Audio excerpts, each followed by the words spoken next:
tema da reintegração dos ex-soldados especializados da Força Aérea Brasileira, o tema, aí sim, ele foi submetido à Advocacia Geral da União para análise, né?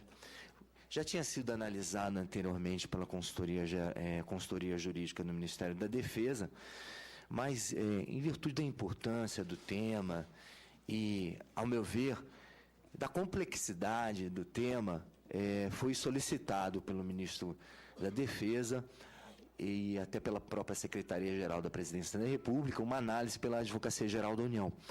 Lá na Advocacia Geral da União, né, até buscamos ter a máxima cautela, foi submetido passou por 2 advogados que se manifestaram. Além dos 2 advogados, o consultor-geral da União também se manifestou.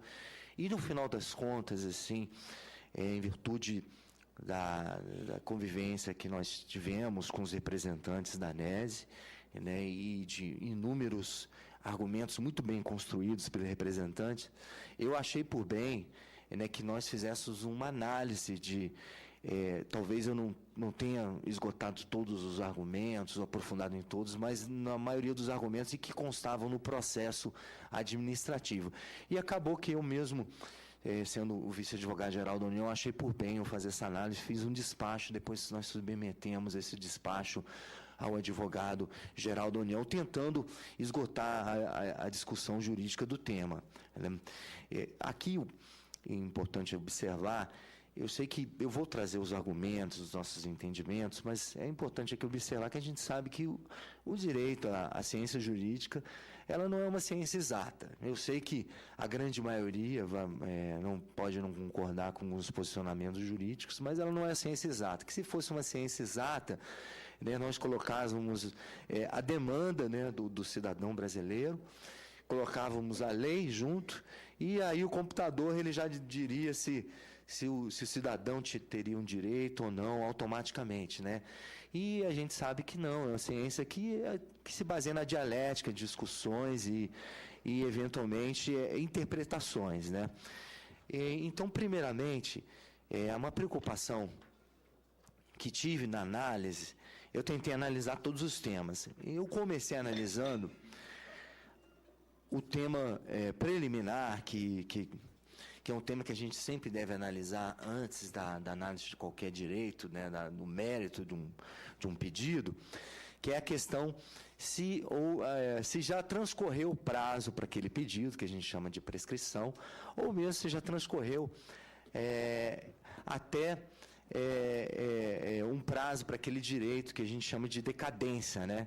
E fomos analisar esse tema primeiramente, né? Nós verificamos que, pela consultoria jurídica do Ministério da Defesa, foi alegado que teria ocorrido a prescrição quinquenal, ou seja, de 5 anos, previsto no decreto 20.910, né?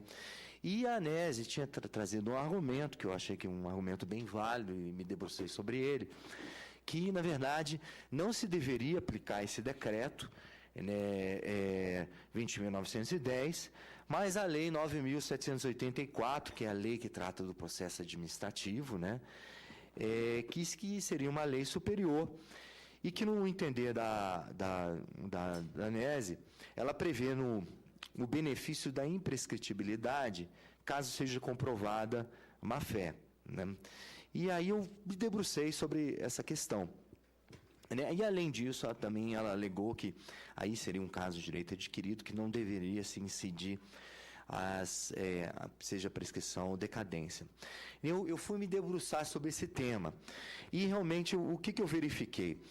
Primeiro, pelo artigo da Lei de Processo Administrativo, que é o artigo 54, a gente vê que, na verdade, os termos dele, ele fala da possibilidade da administração ele corrigir um ato que é ilegal e nulo, né? Ele, inclusive, determina nesses termos. Ele fala que a administração tem o direito de anular seus atos de que decorram atos ilegais ou atos que... aqui eu não coloquei o termo aqui, peço desculpas, né, mas atos ilegais, né, mas que decorram efeitos favoráveis para o destinatário, que decai no prazo de 5 anos, contados da data em que foram praticados, salva comprovada má-fé. Então, primeiramente, o que eu verifiquei? Que esse prazo, na verdade, é um prazo para a administração, ela fazer o que a gente chama de autotutela. Ela revogar um ato seu ilegal que decai em 5 anos. 5 anos a administração não pode fazer isso. Mas existe, como foi colocado pela ANESE, uma exceção salvo comprovada má-fé. O que nós verificamos? Nós estudamos isso, primeiro, não seria um ato, não seria uma prescrição, não trataria a prescrição de direitos, mas da administração ela revogar um ato ilegal. Primeiro entendimento que eu coloquei, não, mas, olha, mesmo que seja um ato da administração alterar uma ilegalidade sua, poxa, mesmo que o que a ANESE está fazendo é pedir um direito, eu também posso interpretar o seguinte: se a ANESE está pedindo direito, ela também está me demonstrando uma ilegalidade que, em tese, a administração, ela tomando conhecimento, ela tem um dever de corrigir, né? Primeiro, aí eu olhei assim, não, então eu acho que realmente é possível a aplicação desse artigo 54, né, também para essa busca de direito da ANESE. Né? Só que aí eu verifiquei, já tinha decorrido 5 anos. Né? Decorridos 5 anos, foi colocado a alegação da ANESE, não, mas esses 5 anos, ele cria um óbice se não tiver sido comprovado mais má-fé. Pelos termos da lei, e isso eu busquei também olhando não só doutrina e jurisprudência, nós verificamos porque o que se busca? Se busca dar uma segurança jurídica para o administrado que foi beneficiado com o ato, que a administração ela não altere esse ato se ele tiver boa-fé.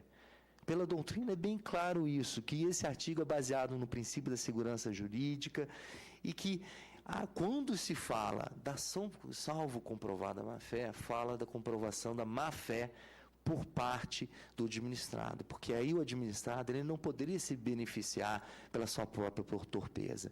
E isso eu verifiquei, seja na doutrina, seja na própria jurisprudência do Supremo, né? Do STJ, do Superior Tribunal de Justiça.